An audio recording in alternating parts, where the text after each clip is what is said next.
ये आकाशवाणी है। प्रस्तुत है कार्यक्रम सुर्खियों में। इसके अंतर्गत सुनिए राष्ट्रपति चुनाव की गहमागहमी पर चर्चा। इसमें भाग ले रहे हैं राजनीतिक विश्लेषक अखिलेश सिंह और पत्रकार आनंद श्रीवास्तव। देश में 15वें राष्ट्रपति चुनाव की प्रक्रिया जारी है।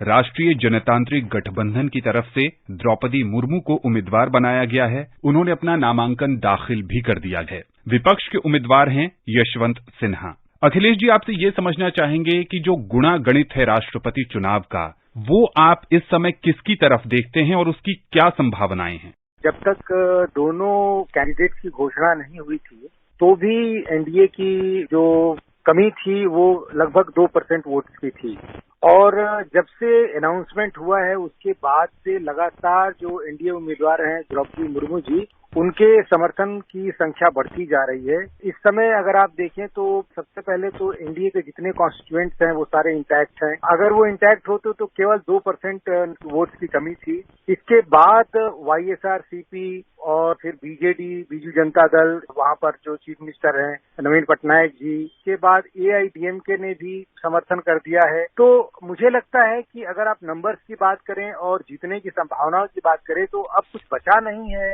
विपक्ष के उम्मीदवार यशवंत सिन्हा जी के लिए। द्रौपदी मुर्मू जी बहुत आगे निकल चुकी हैं, और बीच में जो डेवलपमेंट महाराष्ट्र में हुआ है, ये चुनाव ऐसा होता है कि इसमें कोई पार्टी का व्हिप लागू नहीं होता है। जिस दिन इलेक्शन कमीशन ने घोषणा की थी चुनाव की, तो उसने बड़ा स्पष्ट किया था कि इसमें कोई व्हिप लागू नहीं होता है। ये टोटली जो इलेक्टोरल कॉलेज होता है उनका डिस्क्रिशन होता है। तो शिवसेना के जो रेबल्स हैं, जो लोग शिवसेना से छिटक करके और इस समय गुवाहाटी में, उनको भी आजादी होगी अपने विवेक से वोट देने की। तो अब काफी आगे निकल चुकी हैं द्रौपदी मुर्मू जी, इसलिए अब कोई लड़ाई बची नहीं है। वो बहुत ही आगे हैं जो विपक्ष के उम्मीदवार हैं यशवंत सिन्हा जी से। जो विपक्ष के उम्मीदवार हैं यशवंत सिन्हा, उन्होंने एक अखबार के साथ साक्षात्कार में कहा है कि अभी मतदान होने में समय है और उस समय तक बहुत सारी चीजें बदल जाएंगी। विपक्ष की अगर बात करें तो उनके पीछे जो नंबर गेम है वो कैसे मैनेज करने की कोशिश करेंगे?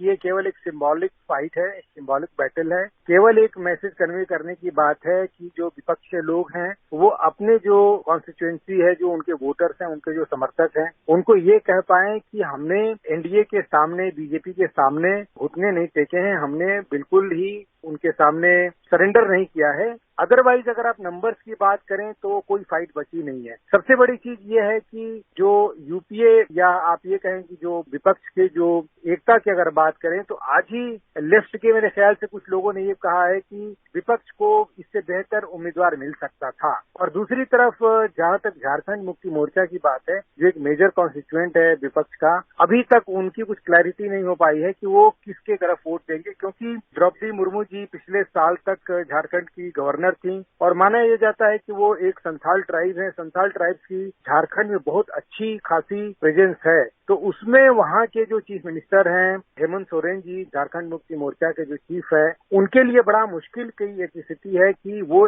एक ऐसी लेडी जो उनके बिल्कुल ही पड़ोस के स्टेट उड़ीसा से आती हैं, उनके खिलाफ अगर वो जाते हैं तो ये उनके ही अपने जो समाज के लोग हैं उनके बीच में एक बहुत ही नेगेटिव मैसेज जाएगा। तो जहां तक बात है ये कहना विपक्ष के उम्मीदवार का कि अभी समय है, अभी काफी परिवर्तन होगा, इसकी कोई गुंजाइश बची नहीं है। इस बीच एक और काफी इंपॉर्टेंट डेवलपमेंट हुआ है। देखिए, ये कॉन्फिडेंस की बात है। द्रौपदी मुर्मू जी लगातार जब से उनका नॉमिनेशन हुआ है वो विपक्ष के लोगों से बात कर रहे हैं। उन्होंने सोनिया गांधी से बात की, उन्होंने नेशनल कॉन्फ्रेंस के फारूक अब्दुल्ला साहब से बात की, ममता बनर्जी से बात की, शरद पवार से बात की, तमाम विपक्ष के लोगों से भी वो बात कर रही हैं। आज उन्होंने शायद हेमंत सोरेन से भी बात की है। दूसरी तरफ जो बीजेपी के प्रेसिडेंट है जेपी नड्डा जी, वो भी लगातार विपक्ष के लोगों से बात कर रहे हैं। ये रिफ्लेक्ट करता है उनके कॉन्फिडेंस लेवल को कि देखो अब लड़ाई बची नहीं है। बेहतर ये होगा कि देश की सर्वोच्च जो संवैधानिक पद है उसका अगर चुनाव होना है तो एक कंसेंसस से हो,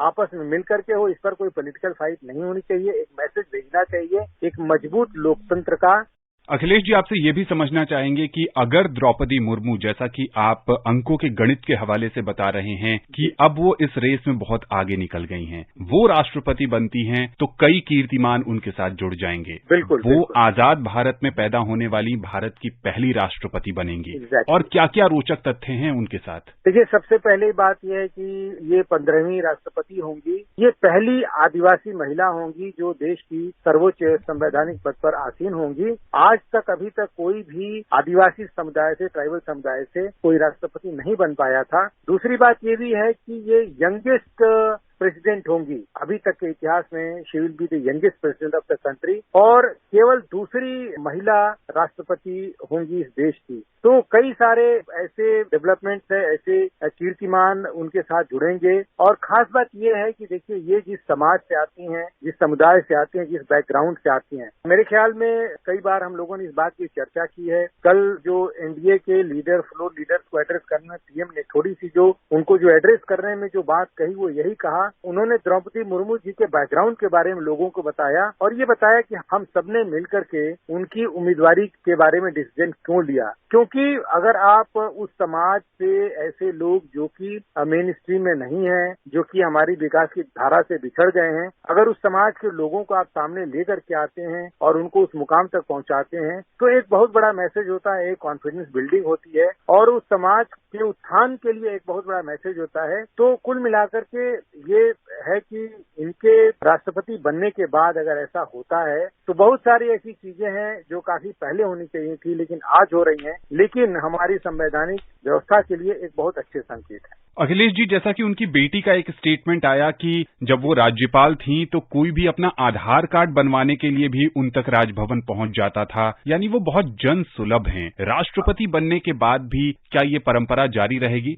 संवैधानिक बाध्यताएं भी हैं। ये बड़ा इंटरेस्टिंग सवाल है। मैं आपसे बताऊं कि इसके पहले रामनाथ कोविंद जी भी जब राष्ट्रपति बने थे, वो कानपुर देहात के एक दलित समुदाय समाज से आते हैं और हम लोगों ने लगातार देखा कि विशेष रूप से एक तरह से राष्ट्रपति भवन को आम लोगों के लिए दरवाजे खोल दिए गए थे। एक जो ये माना जाता था कि वो आम जनता से बिल्कुल कोई सोच भी नहीं सकता था कि वहां तक पहुंच पाए, तो उनके लिए दरवाजे खुले रहे। और मुझे लगता है कि जो मकसद है, जो मेन मोटिव है इस तरह की इस बैकग्राउंड के लोगों को सामने लाने का, वो यही है कि उनके जो एक्वेंटेंसेस हैं, उनके जो समाज के लोग हैं, उनको जो परिचित लोग हैं या उनके माध्यम से जो लोग भी हैं, वो यहाँ तक पहुंचे और उनके मन में ये बात जाए कि हम भी यहाँ तक पहुंच सकते हैं, ये हमें बिलोंग करता है। ये धारणा, ये मनोविकार उनके मन में होना चाहिए। तभी जाकर के हमारे देश में, अगर आप समझे कि जो ओवरऑल जो डेवलपमेंट की हम बात करते हैं, अगर हम पूरी तरह विकास की बात करते हैं तो बिल्कुल जो अंतिम पायदान पर लोग हैं उनका डेवलपमेंट होना चाहिए और उनके विकास के लिए सबसे ज्यादा जरूरी है कि उनके अंदर कॉन्फिडेंस होना चाहिए, जो कॉन्फिडेंस इस तरह के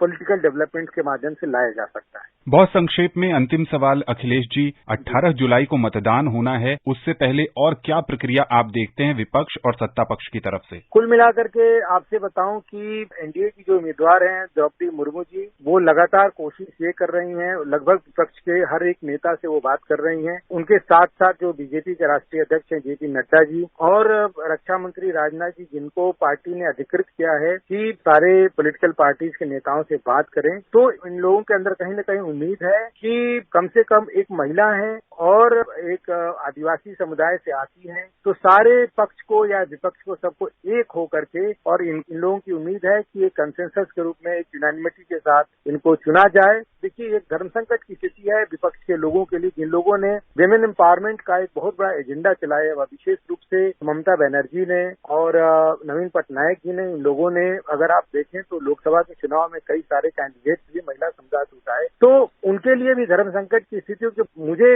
ऐसा लगता है कि जब तक ये नॉमिनेशन जो विड्रॉ करने की या कंप्लीट करने की प्रक्रिया है, उसके पहले कुछ भी हो सकता है। हाँ, इतना जरूर है कि अब ये चुनाव केवल सिंबॉलिक रह गया है और अगर विपक्ष के उम्मीदवार यशवंत सिन्हा जी, मेरा मानना है कि उन्होंने, हालांकि ये आइडियोलॉजिकल फाइट होती है, लेकिन हाँ, अगर ये बेहतर मैसेज कन्वे करना चाहते हैं, अगर एक समाज में विमेन एम्पावरमेंट के लिए एक आदिवासी समुदाय के उत्थान की बात करना चाहते हैं, तो इन सबको मिलकर के एक पहल करनी चाहिए कि ये एक यूनानिमिटी के साथ चुनाव हो जाए। एक बहुत बड़ा अच्छा संकेत जाएगा हमारी डेमोक्रेटिक सिस्टम के लिए। अखिलेश जी, आकाशवाणी के इस विशेष कार्यक्रम में बातचीत करने के लिए आपका बहुत बहुत शुक्रिया। Thank you so much. अभी आप सुन रहे थे राष्ट्रपति चुनाव की गहमा गहमी पर चर्चा। इसमें भाग ले रहे थे राजनीतिक विश्लेषक अखिलेश सिंह और पत्रकार आनंद श्रीवास्तव। ये कार्यक्रम आकाशवाणी के समाचार सेवा प्रभाग द्वारा प्रस्तुत किया गया। इसे आप हमारे mobile app news on AIR और YouTube channel news on AIR official पर भी सुन सकते हैं।